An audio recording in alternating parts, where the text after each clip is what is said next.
আজিৰ পৰা 3 দিন পূৰ্বে ভেনিজুৱেলাৰ ৰাষ্ট্ৰপতি নিকোলাছ মাডুৰো আৰু তেওঁৰ পত্নীক আমেৰিকাই অপহৰণ কৰি লৈ আনিলে। আৰু কি তাৰ আঁৰত কি আছে ৰহস্য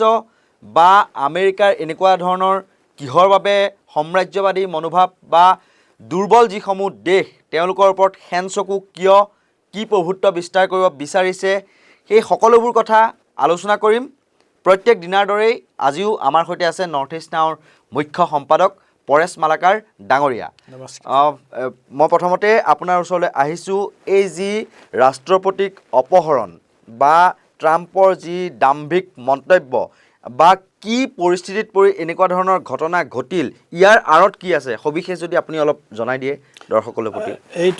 এইটো এটা অতি অস্বাভাৱিক ঘটনা যে ভেনিজুৱেলা এখন লেটিন আমেৰিকান এখন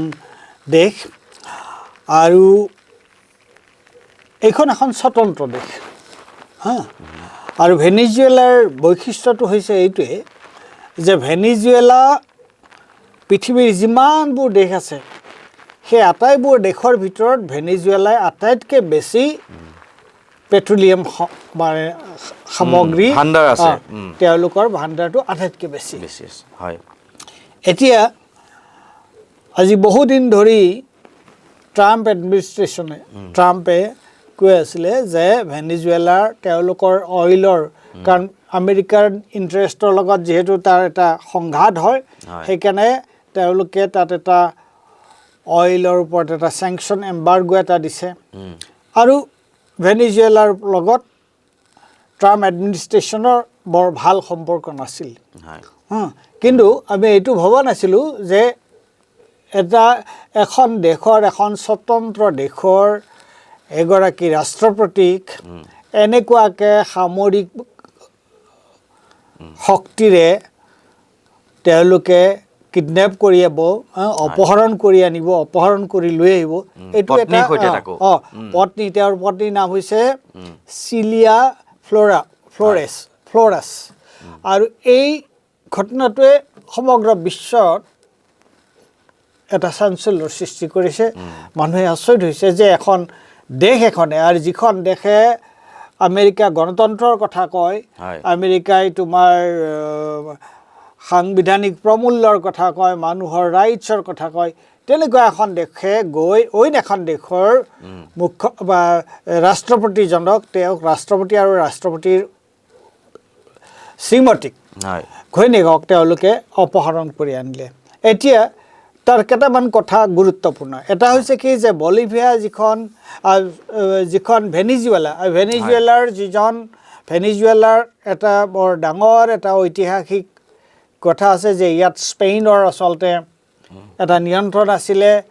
তাত তোমাৰ ইংলেণ্ডৰ ব্ৰিটিছৰ তাত এটা নিয়ন্ত্ৰণ আছিল আৰু এইবোৰৰ পৰা তেওঁলোকে মুক্তি লাভ কৰিছিল আৰু তেওঁলোকৰ এজন বৰ ডাঙৰ বীৰ আছিলে তেওঁৰ নাম হৈছে চিমন বলিভিয়া। আৰু যোৱা সময়ছোৱাত কি হৈছিল যে ভেনিজুৱেলাৰ লগত সদায় আমেৰিকান সাম্ৰাজ্যবাদৰ এটা সদায় সংঘাত এটা আছিল আৰু আমেৰিকাৰ লগত থকা যিবিলাক দেশ আছিল সেইবিলাকে 7 ছিষ্টাৰ বুলি তেওঁলোকৰ এটা তেলৰ খনিজ তেলৰ এটা সংস্থা আছিল। আৰু ভেনিজুৱেলাই 1960ত ভেনিজুৱেলাই এটা সংগঠন কৰিছিলে organisation of petroleum export countries opaque বুলি, যে তাত এই ভেনিজুৱেলাৰ নেতৃত্বত এই বস্তুটো হৈছিল। গতিকে মূলতঃ এই কথাটো আছে দুটা কথা। এটা হৈছে যে ভেনিজুৱেলাৰ যিটো অইল ৰিচ, তাৰ যিটো নেচাৰেল ৰিচোৰ্চেছ, মূলতঃ তাৰ যিটো অইল সেইটোৰ কাৰণে। আৰু অন্য এটা কথাও আছে, সেইটো হৈছে যে জেফ্ৰি এপষ্টেইন স্কেণ্ডেল, এজন বৰ আমেৰিকাৰ ধনী মানুহ এজন, তেওঁ মানে যৌন শোষণ কৰিছিল সৰু সৰু ছোৱালীক লৈ গৈ, আৰু তেওঁৰ লগত তেওঁ অত্যন্ত ধনী মানুহ আছিল। গতিকে তেওঁৰ লগত ক্লিংটন, তাৰপিছত প্ৰেছিডেণ্ট ডোনাল্ড ট্ৰাম্প তেওঁলোকৰ হলিগলিৰ প্ৰশ্ন এটা উঠিছিল আৰু এইবোৰ যদি প্ৰমাণ হয় তেতিয়াহ'লে ডোনাল্ড ট্ৰাম্পৰ কাৰণে মুস্কিল হ'ব পাৰে গতিকে বহুতেই কৈছে যে আচলতে আমি যেনেকৈ কওঁ যে মানুহৰ মানে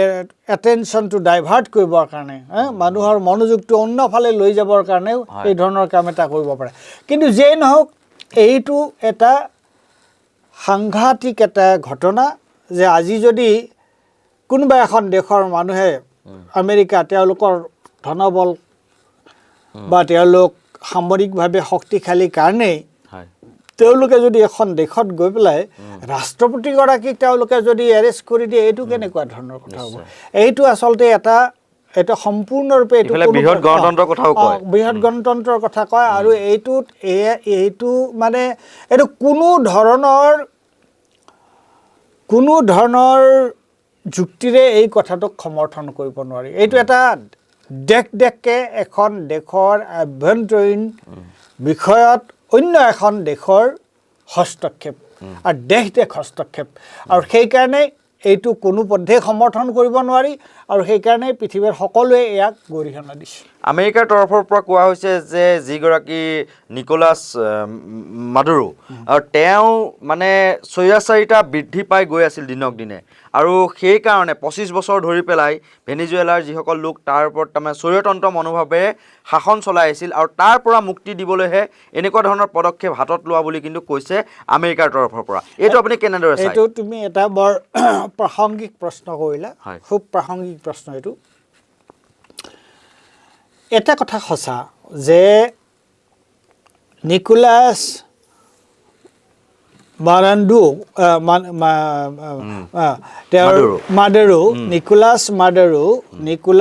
মাডুৰোৰ তেওঁ যে এটা অথৰিটেৰিয়ান স্বেচ্ছাচাৰী শাসক সেই কথাটোক লৈ সেইটো সন্দৰ্ভত দ্বিমত নাই তাৰ আগতে 1992-2013 1999 চনৰ পৰা 2013 লৈকে তাত শাসন কৰিছিল হিউগো চেভেজ বুলি তেওঁ সাংঘাতিক পপুলাৰ এজন মানুহ আছিলে আৰু তেওঁৰ আচলতে এটা দুৰাৰোগ্য ৰোগ হোৱাৰ কাৰণে তেওঁৰ মৃত্যু হ'ল আৰু তেওঁ কিউবাৰ সেই সময়ৰ ৰাষ্ট্ৰপতি ফিডেল কাষ্ট্ৰোৰ লগত তেওঁৰ খুব ভাল সম্পৰ্ক আছিল আৰু তেওঁ এটা সমাজতান্ত্ৰিক বিপ্লৱৰ কথা কৈছিল 21st century socialism বুলি কথা এটা কৈছিল তাৰপিছত কিন্তু এই যিজন মানুহ আহিলে এতিয়া তোমাৰ নিকোলাছ মাডুৰো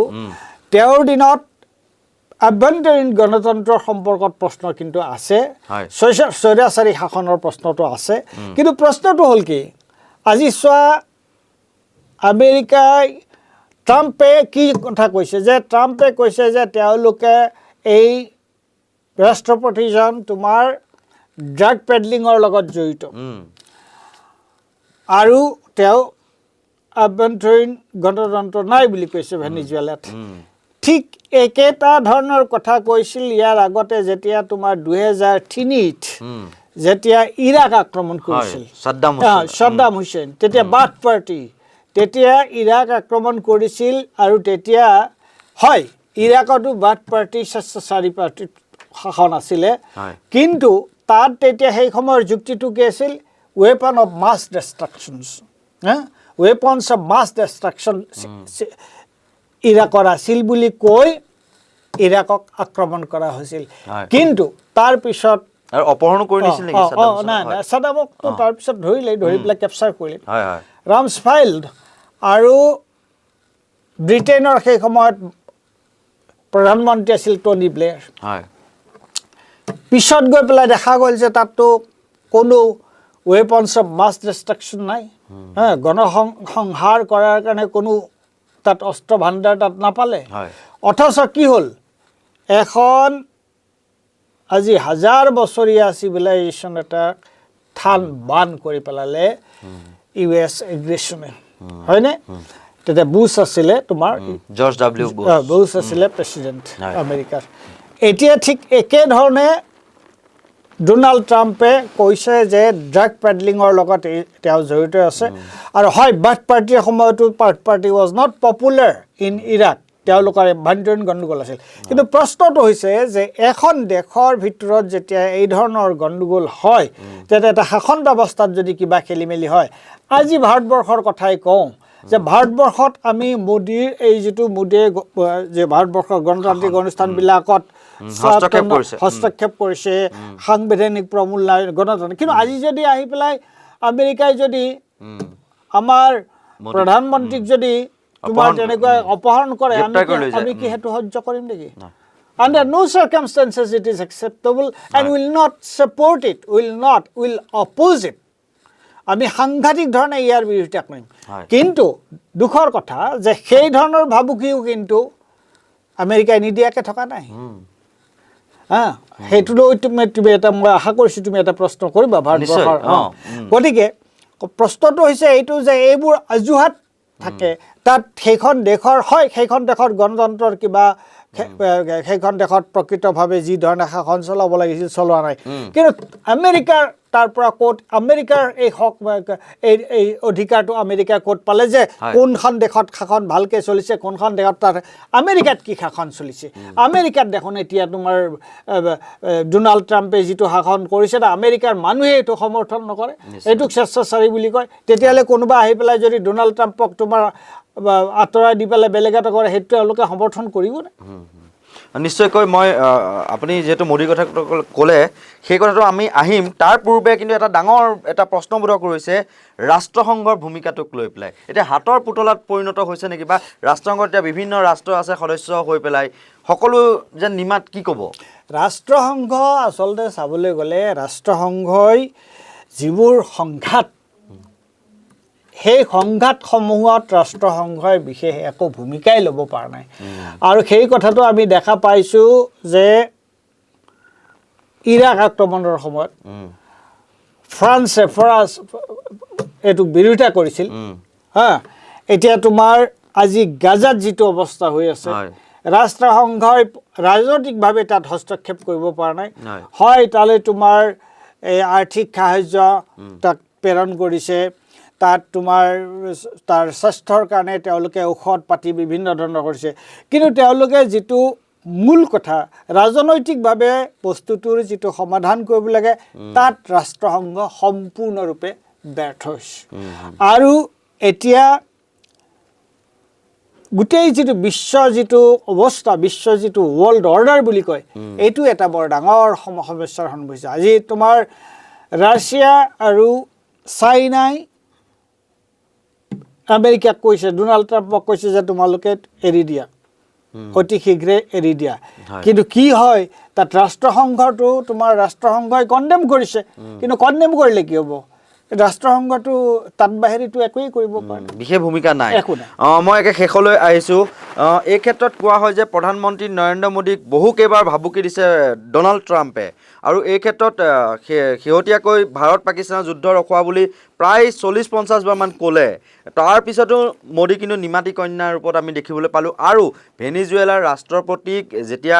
গ্ৰেপ্তাৰ কৰিলে বা অপহৰণ কৰিলে তাৰপিছত বৰ্তমান সময়লৈকে কিন্তু প্ৰধানমন্ত্ৰীয়ে বিশেষ তেনেকুৱা কোনো টুইট বা ইয়াৰ গৰিহণা দিয়াও আমি দেখা নাপালোঁ আৰু শেহতীয়াকৈ ৰাছিয়াৰ পৰা তেল ক্ৰয় বন্ধ কৰিব বুলিও এক প্ৰকাৰে ক'লে ডোনাল্ড ট্ৰাম্পে তাৰপিছতো কিন্তু মোদী যেন নতশিৰ হৈ আছে ট্ৰাম্পৰ ওচৰত বিৰোধীয়ে এই কথা মানে দাবী উত্থাপন কৰিছে বা অভিযোগ আনিছে এই ক্ষেত্ৰত আপুনি কি ক'ব নহয় এইটো এটা গুৰুত্বপূৰ্ণ প্ৰশ্ন সেইটো হৈছে যে বহুতে এইটো প্ৰশ্ন তুলিছে যে এতিয়া কি আমেৰিকাৰ ওচৰত ভাৰতে মানে নতি স্বীকাৰ কৰিছে নেকি নতমস্তক হৈছে নেকি এতিয়া প্ৰশ্নটো হ'ল যে মোদীয়ে টেৰিফ কেনেকুৱাকৈ ৰেইজ কৰিছিল আৰু এতিয়া কালি পেপাৰত মই দেখা পালোঁ ট্ৰাম্পে কালি বাতৰি কাকতত মই দেখা পালোঁ হিন্দুৰ প্ৰথম পৃষ্ঠাত ওলাইছে কৈছে যে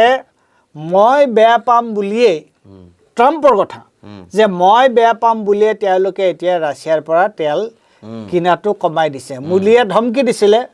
ইণ্ডিয়াক যে তোমালোকে যদি ৰাছিয়াৰ পৰা তেল কিনাটো বন্ধ নকৰা তেনেহ'লে তোমালোকৰ টেৰিফটো আৰু মই বহুত বঢ়াই দিম তোমালোকৰ লগত আমি কোনো ব্যৱসায় নকৰোঁ ট্ৰাম্পে কৈছিলে এতিয়া ডিচেম্বৰ মাহত আমাৰ ভাৰতবৰ্ষৰ যিজন ৰাষ্ট্ৰদূত এম্বেচাডৰ আমেৰিকাত থকা তেওঁৰ নামটো হৈছে বিনয় কাটৱাৰ বিনয় কাটৱাৰে ডিচেম্বৰ মাহত এটা তোমাৰ ডিনাৰৰ কাৰণে আমেৰিকান চিনেটৰ এজনক মাতিছিলে তেওঁৰ নামটো হ'ল তোমাৰ লিন্সনে গ্ৰাহাম আৰু তেতিয়া আমেৰিকাৰ এই যে ডিচেম্বৰৰ 2 তাৰিখে বোধ হয় বা ডিচেম্বৰ মাহত একজেক্ট ডেটটো নহ'লেও কোনো কথা নাই তাত তোমাৰ মিটিংখন সেই ডিনাৰত কেৱল এই আমাৰ ভাৰতৰ ৰাষ্ট্ৰদূতে আমেৰিকাৰ চিনেটৰজনক গ্ৰাহামক কেৱল এটাই কৈছে যে আমি আজিকালি মানে এওঁ কৈছে যে কথাই কথাই কেৱল এইটোৱে কৈ আছে ভাৰতৰ ৰাষ্ট্ৰদূতগৰাকীয়ে যে এতিয়া কিমান কমকৈ তেওঁলোকে ৰাছিয়াৰ পৰা তেল কিনিছে আৰু সেই কথাটো যাতে ডোনাল্ড ট্ৰাম্পক এওঁ জনায় গতিকে এতিয়া তাৰ মানে কি হ'ল আৰু আজি ভেনিজুৱেলাত এই ধৰণৰ আক্ৰমণ হৈছে কলম্বোত আক্ৰমণ কৰাৰ কথা কৈছে ভাৰতবৰ্ষত তোমাৰ ট্যাৰিফ আৰু বঢ়াই দিয়াৰ কথা কৈছে গতিকে আমি এখন যদি স্বতন্ত্ৰ দেশ হওঁ আমি যদি সাৰ্বভৌম দেশ এখন হওঁ তেনেহ'লে এই ডোনাল্ড ট্ৰাম্পৰ এই প্ৰথম পৃষ্ঠাত ওলোৱা যিটো বাতৰি কাকত সেই বাতৰিটোক ভাৰতবৰ্ষই তাৰ বিৰোধিতা কৰিব লাগিছিল আৰু যেতিয়া সাংবাদিকে ভাৰতবৰ্ষৰ পৰিক্ৰমা দপ্তৰৰ মন্ত্ৰীৰ লগত এই সন্দৰ্ভত যোগাযোগ কৰিছিল তেওঁ নিমাত কোনো কথা বতৰা নাই যে সঁচাকৈ নেকি সঁচাকৈ ট্ৰাম্পক সন্তুষ্ট কৰিবৰ কাৰণে ডোনাল্ড ট্ৰাম্পক সন্তুষ্ট কৰিবলৈ আপোনালোকে ৰাছিয়াৰ পৰা তেল কিনাটো বন্ধ কৰিছে নেকি বা কমাই আনিছে নেকি নিশ্চয় ক'ব লাগে ন স্পষ্টকৈ যে নহয় এইটোৰ লগত আমাৰ কোনো সম্পৰ্ক নাই আমাৰ এইটো ৰাছিয়া আৰু ভাৰতৰ এইটো এটা দ্বিপাক্ষিক কথা তাত আমেৰিকাৰ লগত তাৰ কোনো সম্পৰ্ক নাই কিন্তু সেই কথাটো স্পষ্টকৈ কিয় ক'ব পৰা নাই ইফালে বিশ্বগুৰু বোলে সেই কথাটো কিয় স্পষ্টকৈ ক'ব পৰা নাই গতিকে প্ৰশ্নটো হৈছে এইটোৱে যে এখন দেশৰ ভিতৰত আজি ইৰাকত কি হৈ আছে ইৰাণত কি হৈ আছে ভাৰতবৰ্ষত কি হৈ আছে ভাৰতবৰ্ষত যদি কিবা এটা অন্যায় হৈছে সেইটো ভাৰতবৰ্ষৰ মানুহে তাৰ বিৰোধিতা কৰি আছে আজি ভেনিজুৱেলাত গণ্ডগোল হৈছে ভেনিজুৱেলাৰ মানুহে তাৰ বিৰোধিতা কৰিব পাকিস্তানত কিবা এটা হৈছে পাকিস্তানৰ মানুহে তাৰ বিৰোধিতা কৰিব বাংলাদেশত কিবা এটা গণ্ডগোল হৈছে বাংলাদেশৰ মানুহে গণ্ডগোল তাৰ প্ৰতিবাদ কৰিব কিন্তু বেলেগ এখন দেশে গৈ তাত আক্ৰমণ কৰি তাত গণতন্ত্ৰ স্থাপন কৰা তাত শান্তি স্থাপন কৰা তাত এটা ৰিজিম চেঞ্জ কৰা এইটো কোনো পধ্যে under no' circumstances it is acceptable এইটো কেতিয়াও গ্ৰহণযোগ্য কথা নহয় গতিকে ভেনিজুৱেলাত আমেৰিকা যুক্তৰাষ্ট্ৰৰ যিটো আক্ৰমণ যিটো পদক্ষেপ এইটো সৰ্বত্ৰ এইটো গৰিহণা দিব লাগে এইটো গৰিহণাযোগ্য আৰু ভাৰতবৰ্ষয়ো নিজৰ যিটো স্থিতি সেইটো দৃঢ়তাৰে তেওঁলোকে ক'ব লাগে দোহাৰিব লাগে মই কথাটো এইটোৱেই নিশ্চয়কৈ এই ব্যৱস্থা হৈছে গণতান্ত্ৰিক যি প্ৰক্ৰিয়া বা গণতান্ত্ৰিক প্ৰমূল্যবোধ তাৰ সম্পূৰ্ণৰূপে পৰিপন্থী আৰু কোনোবা এখন দেশত যদি তেনেকুৱা ধৰণৰ শাসক থাকে তেতিয়াহ'লে নিশ্চয়কৈ দেশখনৰ ভিতৰৰ মানুহে তাৰ বিৰোধিতা কৰিব বা এই ক্ষেত্ৰত ৰাষ্ট্ৰসংঘৰ সকিয়নি দিয়াৰ এটা ক্ষমতা থাকে এটা বিশেষ ক্ষমতা থাকিব কিন্তু তাৰ অৰ্থ এইটো নহয় যে তাৰ শাসকজনক এনেকৈ নিশা মনে মনে গৈ পেলাই তেওঁৰ পত্নীৰ সৈতে মানে অপহৰণ কৰি লৈ আহিব আৰু এই ক্ষেত্ৰত যদি পৰেশ মালাকাৰ ডাঙৰীয়া আপোনালোকক উল্লেখ কৰিলেই আমি প্ৰধানমন্ত্ৰী নৰেন্দ্ৰ মোদীৰ কিছুমান জনবিৰোধী নীতিৰ আমি সমালোচনা কৰোঁ তেওঁ কোৱা হয় যে কিছুমান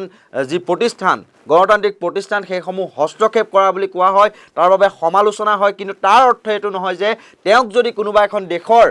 পৰা আহি পেলাই যদি তেওঁক যদি অপহৰণ কৰি লৈ যায় তাৰ আমি সমৰ্থন জনাম এইটো কেতিয়াও আমি সমৰ্থনযোগ্য নহয় ইয়াক গৰিহণাযোগ্য আৰু গণতান্ত্ৰিক যিটো প্ৰমূল্যবোধ তাৰ সম্পূৰ্ণ পৰিপন্থী আৰু এনেকুৱা ধৰণৰ সত্য নিৰপেক্ষ যিসমূহ বিশ্লেষণ তাৰ বাবে আপোনালোকে চাই থাকিব নৰ্থ ইষ্ট নাও আৰু ইয়াৰ লগে লগে মই কল্পজ্যোতি শইকীয়া আৰু পৰেশ মালাকাৰ ডাঙৰীয়াই আপোনালোকৰ মাজৰ পৰা বিদায় লৈছোঁ ধন্যবাদ নমস্কাৰ